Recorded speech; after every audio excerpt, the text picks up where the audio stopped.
bal ka waran adigoo madaxweyne ah hadda dunidan casriga ah diyaaradaha qaaliga ah ee xawaaraha sare leh iyo gaadiidka kale ee hypersonic la yiraahdo lagu tartamayo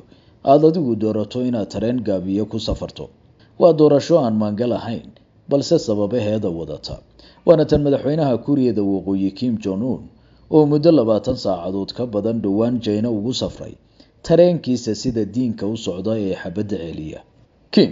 oo safarkiisii ugu horeeyay 2 sano kadib dalkiisa kaga baxay waxa loo badinayay inuu diyaarad qaadan doono maadaama uusan khatar amni ka cabsanayn oo uu u tagayay jaalkiisa China ee Xinjiang balse taa bedelkeeda waxa uu doortay safarkiisa dhulka ah caajiska badan balse cabsi la'aanta ah marka ay joogto baqdintiisa in gantaal la tiigsado haddii uu hawada ku safro ninkan oo casuumaad ka helay madaxweynaha China oo doonayay inuu goobjoog ka noqdo dowladtus ciidaneedkii ugu ballaarnaa ee Shiinuhu sameeyay 3 bishan September waxa la wariyay in xitaa madaxdii shirka ka qayb gashay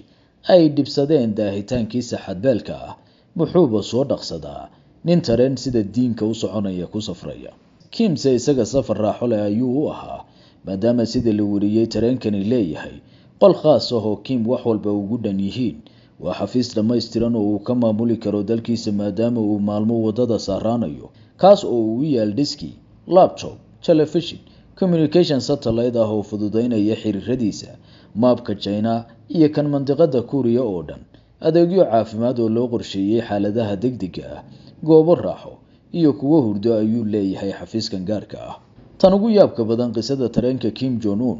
waa sida ammaanka safarkiisa loo ilaaliyo oo 2 tareen oo kale ayaa galbiya safar dhuleedkan kuwa oo midkood ka dambeeyo kan kalena ka horeeyo kan dambe waxa la wariyaa inay raacaan ciidan si xoogan u hubaysan kuwa oo diyaar u ah ka hortaga haddii la ambusho ama dhexda loo galo safarka Kim inta kaliya ma aha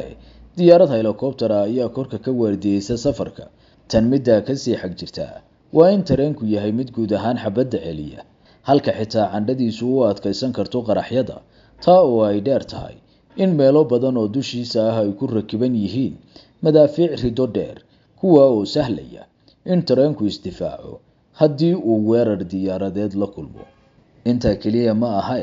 gudahana waxa uu tareenka Kim ku wataa hubka loo yaqaan anti-tankiga iyo qaar kale oo ka mid ah madaafiicda goobta mid kale oo naadir ah waa in tareenku dusha ku sido diyaarad kale oo helicopter ah taa oo sahlaysa haddii tareenku weerar culus la kulmo inuu Kim ku baxsado maqaaxi heer sare ah oo cuntooyinka Chinese-ka Russian-ka iyo Korean-ka laga helo ayaa ku dhex taala tareenka taa oo ay dheer tahay muusig si live loogu madadaaliyo hogaamiyaha Korea inta uu safarkan caajiska ah ku jiro tareenkani waxa uu qayb ka yahay habmaamuusyada la iska dhaxlo ee qoyska reer Kim oo aabaha Kim Jong Un iyo awowgiisba way isticmaali jireen sida la wariyay xoguhu qayb ahaan waxay wariyaan in qorshaha safarada dhaardheer ee tareenkan loo qaataa ka timid Kim Jong Un aabihiis Kim Jong Il ka oo sideeda ahaan nabca safarka diyaaradda sidoo kale waxa la wariyaa in tareenkani qayb ka yahay barabugandooyinka hoggaanka Kuuriyada Waqooyi oo waxa uu tusaale u yahay in hogaamiyaha dalkani ka gedisan yahay guud ahaan madaxda kale ee caalamka iyo inuu si istusnimo leh ugu muujiyo waxa loo yaqaan showmanshipnimadiisa masraxyada siyaasadeed ee dunideena Kim Jong Un safarada ugu badan ee uu tareenkiisa isticmaalay waxa uu ku tagay dalka Ruushka ee uu maamulo saaxiibkiis Vladimir Putin mid cajiib ah ayaa ah in la amro inaan dadku banaanka u soo bixin marka uu tareenkani ka dhex gooshayo jidadkiisa dhex mara magaalooyinka gudaha Ruushka